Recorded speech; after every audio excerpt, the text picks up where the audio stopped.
अत्याचार बढ़ गया। तो भगवान की ही प्रतिज्ञा है, भगवान का ही संकल्प है कि यदा यदा हि धर्मस्य ग्लानिर्भवति भारत अभ्युत्थानम धर्मस्य तदात्मानं सृजाम्यहम्। जब जब होए धर्म की हानि बाढ़हि असुर अधम अभिमानी, तब तब धरे प्रभु मनुज शरीरा नास ही दुष्ट हरहि जन पीरा।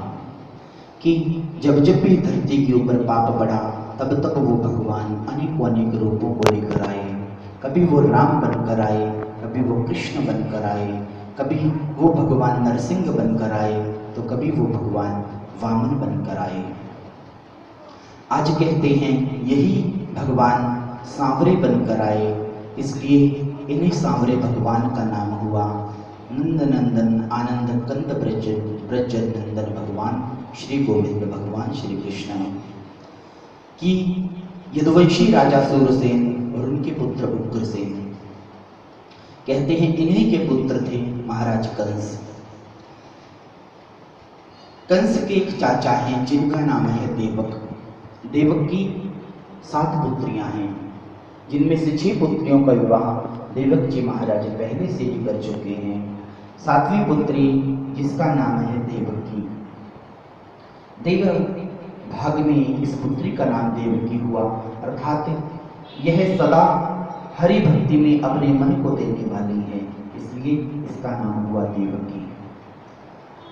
कहते हैं कि कंस अपनी बहन देवकी से बड़ा प्रेम करता है, इसलिए अपनी बहन के लिए जब वर चुना तो अपने ही सेना के सेनापति वसुदेव जी महाराज को चुना। धर्मनिष्ठ हैं वसुदेव जी महाराज, सदा धर्म में लगे रहते हैं, इसलिए विवाह की बेला आई, सुंदर मंडप सजा, सुंदर कहते हैं वेदी सजी, नियम हुए सारे विवाह के, और आज सुंदर विवाह हुआ वैदिक मंत्रोच्चारण के साथ। कंस ने कहा अपनी बहन की विदाई भी मैं स्वयं करूंगा, इसलिए अपना रथ जोड़ा, स्वयं सारथी बना, देवकी को अपने रथ पे बिठाया और रथ आगे बढ़ा। थोड़ी ही आगे बढ़ा था रथ, एक आकाशवाणी हुई। आकाशवाणी अति ही भयावन सुनी गई थी सहसा प्रवेग से। पवित्र जो अष्टम पुत्र आएगा वही बनेगा यमराज कंस का, वही बनेगा यमराज कंस का। कि मानो जैसे ही आकाशवाणी आज कंस के कर्णों में पड़ी, कंस ने रथ रोका, आप देखा न ताव, अपनी खड़ग उठाई और देवकी के केशों को पकड़ा और मारने को उद्यत हुआ। कहते हैं कि बुद्धिमान मानव आए हुए संकट का निवारण अपनी बुद्धि के माध्यम से सर्वप्रथम करने का प्रयत्न करता है। कि वसुदेव जी महाराज ने कंस को रोका, रे कंस सुन देख, देवकी पहले तो एक स्त्री है, दूसरी तेरी बहन है, तीसरी नवविवाहिता है। एक स्त्री को मारेगा रे कंस, तेरी कीर्ति को कलंक लग जाएगा। मानो आकाशवाणी तो झूठी भी हो जाया करती है, परंतु अगर सच्ची भी हो गई तो मैं तुम्हें अपनी सारी की सारी संतानें ला कर दूंगा। कंस को वसुदेव जी महाराज के ऊपर पूर्ण भरोसा था, इसलिए दोनों को कारागृह में डाल दिया गया। महाराज दोनों को कारागृह में डाल दिया गया। कहते हैं समय बीता, पहला पुत्र हुआ जिसका नाम रखा कीर्तिमान। महाराज कीर्तिमान बड़ा सुंदर बालक था, भगवान का ही अंश था वो, और नियम के अनुसार वसुदेव जी महाराज ने आज कीर्तिमान को अपनी बाहू में लिया और लाकर कंस को दे दिया। कंस ये ले, ये हमारा पहला पुत्र है, ये देवकी वसुदेव का पहला पुत्र है, जो चाहे तो कर। कंस ने उस छोटे से बालक को हाथों में लिया और कहते हैं जीवन में पहली बार कंस के हृदय में इतना प्रेम जागृत हुआ उस छोटे से बालक को देखकर। कि आज कह दिया वसुदेव जी महाराज को, हे वसुदेव इस बालक को आप ले जाओ, इससे मुझे कौन सा भय है, ये मेरा क्या बिगाड़ेगा। मानो आश्चर्यचकित हो गए वसुदेव जी महाराज कि ऐसा कौन सा परिवर्तन आ गया कंस के हृदय में, किसने बालक को जीवित छोड़ दिया। मन में द्वंद्व चलता रहा और वसुदेव जी महाराज उस बालक को जो ही वापस ले जाने लगे, कहते हैं सामने से श्री नारद जी महाराज आ गए। आकर कंस से नारद जी ने कहा, अरे कंस, तूने अपनी मृत्यु को जीवित छोड़ दिया, तूने अपनी मृत्यु को जीवित छोड़ दिया। कंस चिल्लाया कि मेरी मृत्यु वो कैसे हो सकता है, मेरी मृत्यु तो 8वां होगा। आज मानो कंस ने बड़े सारे उदाहरण देकर समझाया, रेखाएं खींच दी 8 कि इनमें पहली कौन सी है और 8वीं कौन सी। कंस कहता है ये पहली है, ये 8वीं। आज नारद जी ने कंस को समझाया, ये कंस वो पहला 5वां हो सकता है, छठा 7वां हो सकता है, 8वां दूसरा हो सकता है, वो मायावी है, तुझे माया से चल रहा है। कंस की पापमती जागी, कीर्तिमान को बुलाया और पांवों से पकड़ा, पत्थर पे दे मारा। कहते हैं पहला पुत्र समाप्त हो गया। क्यों करते हैं नारद जी ऐसा? क्योंकि नारद जी एक ऐसे सृष्टि के संत हैं जो जब भी सृष्टि के अंदर पाप बढ़ा, अत्याचार बढ़ा, तो नारद जी ने उस पाप को समाप्त करने की विधि निकाली, उसका सिद्धांत निकाला कि कंस का पाप का घड़ा ऊपर तक भर गया है, अब इस घड़े को फूट जाना चाहिए।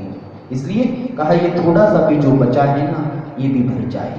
इसलिए कहते हैं कि आज श्री नारद जी ने पापमती कंस की बुद्धि को, पापमती को और ज्यादा पापमती कर दिया।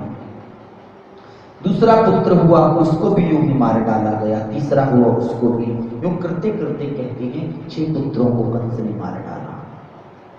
7वें गर्भ में आज भगवान की ही माया से कहते हैं कि आज संकर्षण हुए। आज बलदाऊ जी महाराज आए, जिन्हें योग माया से भगवान ने ही रोहिणी मैया के गर्भ में स्थापित किया।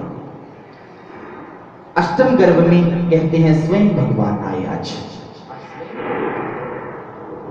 स्वयं गोविंद आए और कहते हैं कि देवताओं ने आज भगवान की गर्भ स्तुति की। गर्भ में है भगवान मां के, इसलिए आज समस्त देवताओं ने भगवान की गर्भ स्तुति की महाराज। और आइए आप भी मेरे साथ भगवान की गर्भ स्तुति करेंगे। सब मेरे पीछे पीछे एक शब्द बोलेंगे। बड़ी प्यारी भाषा है संस्कृत, बड़ा सुंदर भाव है। सब मेरे पीछे पीछे एक एक वाक्य बोलेंगे। ये भगवान के आने का सबने स्वागत करना है। स्तुति हो रही है देवताओं के द्वारा भगवान की, आप भी स्तुति करें। सत्यव्रतम, सत्यव्रतम, सब बोलेंगे। संस्कृत इतनी मुश्किल नहीं है, एक एक शब्द बोलेंगे।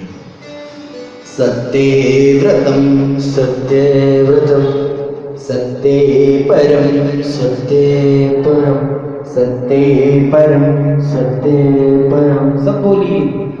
सत्ये परम, त्रिसत्यम, त्रिसत्यम, त्रिसत्यम, सत्यस्य योनिं, सत्यस्य योनिं, निहितं च सत्ये, निहितं च सत्ये, सत्यस्य, सत्यस्य, सत्येमृत, सत्येमृत, सत्यनेत्रं, सत्यनेत्रं, सत्यात्मकं, सत्यात्मकं, त्वां, त्वां शरणं, शरणं, प्रपन्नः, प्रपन्नः। सब बोलना। हे प्रभु, आप सत्य स्वरूप, सत्य संकल्प हैं। आपको प्राप्त करने के लिए सत्य ही श्रेष्ठ साधन है। संसार की असत्य अवस्थाओं में भी आप सत्य हैं। पृथ्वी, जल, वायु, तेज, आकाश, पंचतत्व भी आपके ही द्वारा सत्य हैं। प्रकृति के आश्रय से यह संसार एक सनातन वृक्ष है। सुख और दुख इसके दो फल हैं, सत्व, रज तथा तम इसकी जड़ें हैं। हे प्रभु, आपके द्वारा ही यह उत्पन्न, स्थित तथा नष्ट होता है। आपने अनेक अवतार धारण कर हमारी रक्षा की है, अतः हम आपके चरण कमलों की वंदना करते हैं, वंदना करते हैं। बोलो श्री कृष्ण चंद्र भगवान की जय, वृंदावन बिहारी लाल की जय, जुगल जोड़ी सरकार की जय। जय जय श्री राधे, जय जय श्री राधे, जय जय श्री राधे।